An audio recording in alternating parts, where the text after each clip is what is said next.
it's about to get down today.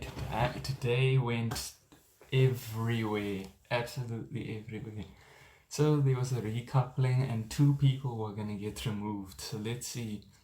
The new girls had to choose their partners. Tanya chose Chris. Tyler chose Assad. Mate, let's get in, fam. Scavia, he tried to make it seem interesting, but we all know we chose I'm done.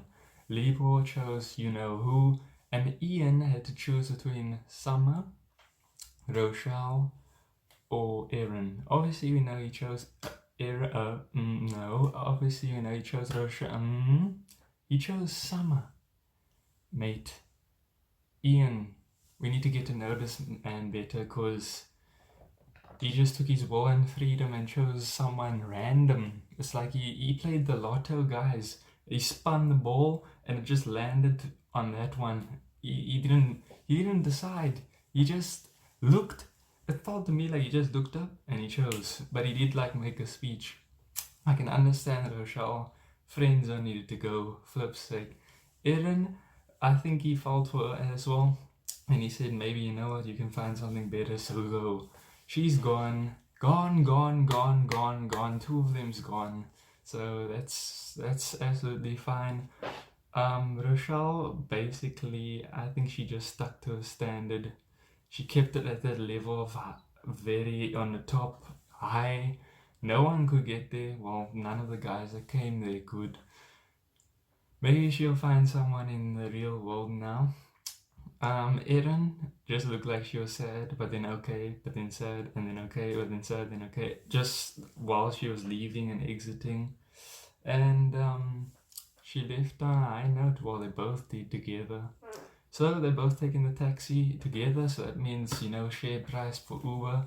Welcome back. All couples had their own conversations after this, and the closer couples obviously had better conversations, but the ones that, like Summer and Ian for instance, had so much questions around it. Tanya and Chris, more needs to be answered in there, obviously. They do have the energy for each other, but is the romanticism there? Good question. Okay, there's a stupid moment for me again. Who said that? I think it was Scavia. Before everyone went to sleep, he's like, can I get a higher? Mate, it's can I get a Hoya? Say it right if you come from Cape Town. Anyways, there was a brew conversation between Ian, Assad, and Chris. All I'm gonna say is baseline talk, because they just look depressed about not knowing where love is on this island, and that's basically what their whole conversation was about. That's the second time they actually had a meetup, so this looks like it's gonna get casual unless one of them gets removed. Summer and Ian had an extremely long conversation, and that makes sense because she had so much questions and things to say, get off her chest, and Ian obviously had to explain himself. He did. He thought it's best for Rochelle and Erin to go, obviously, and he feels that Summer can find something. I feel like Summer should have left and Erin should have stayed, in my opinion, because Summer maybe might still have Cage on her mind a little bit. Let her go, let her get the freedom, because I don't think Chris is gonna want her or go for her. Erin maybe could have found someone that comes in later. I don't think anyone's gonna be there for Ian, especially, because what the flip. Anyways, Chris and Tanya were speaking about all the couples around the villa and also about themselves going forward. And yeah, like I said, it's just on the energy. It's based on the energy, and what more is there to it? They still have to find out. They rather said they discover what they have in challenges or things going forward. So all the couples went to go on dates at night. Lovely. It was marshmallow and chocolate. Malted chocolate with marshmallow. That is something I need to treat myself with, or at least with my friends, a minimum. I didn't even look like they finished it, by the way, any of the couples. But then there was a text, and the text said that Libo and Timna has unlocked. They've reached the next level now and unlocked the hideaway. And the dress code was basically sexy. And yeah, someone said the L word. I believe it was Libo. The L word, that famous L word that everyone looks for in life that mustn't get used incorrectly and must be used in the perfect time. And it did get used correctly, I'd say, in a very romantic environment, the Hideaway. What a successful night it was for them. Not sure about everyone else, though, the new people that some of them had to sleep with. Anyways, so it was now the next day, and the boys got a text. All the boys got to go on their luxury bros date, basically.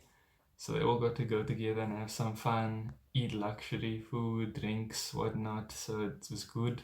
Now I thought they wouldn't do that unless something's like happening somewhere. I first thought, okay, they're all going away, so now there's gonna be like two girls waiting for them. That was my first thing.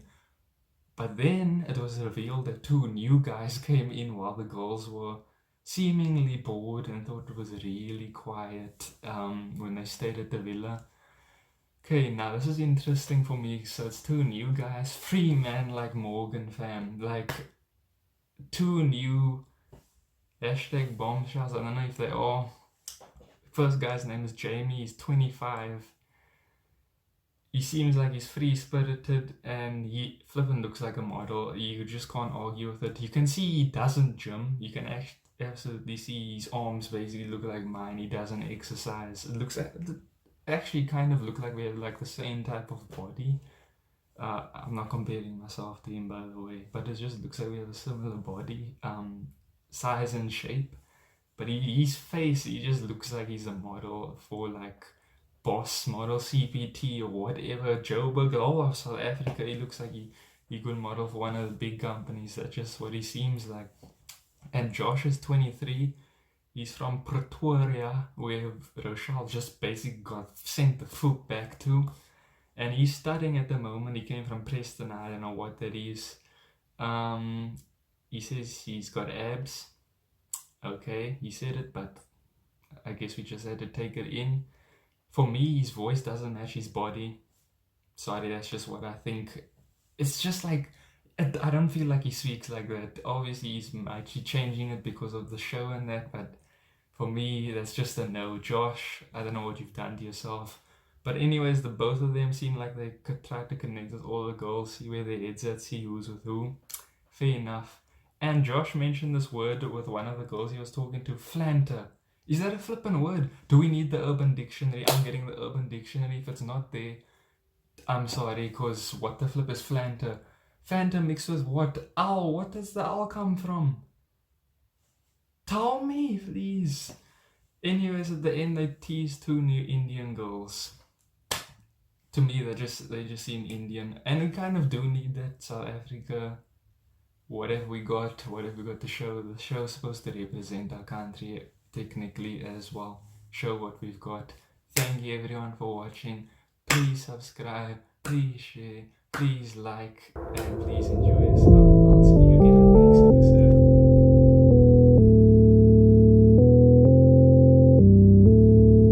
episode.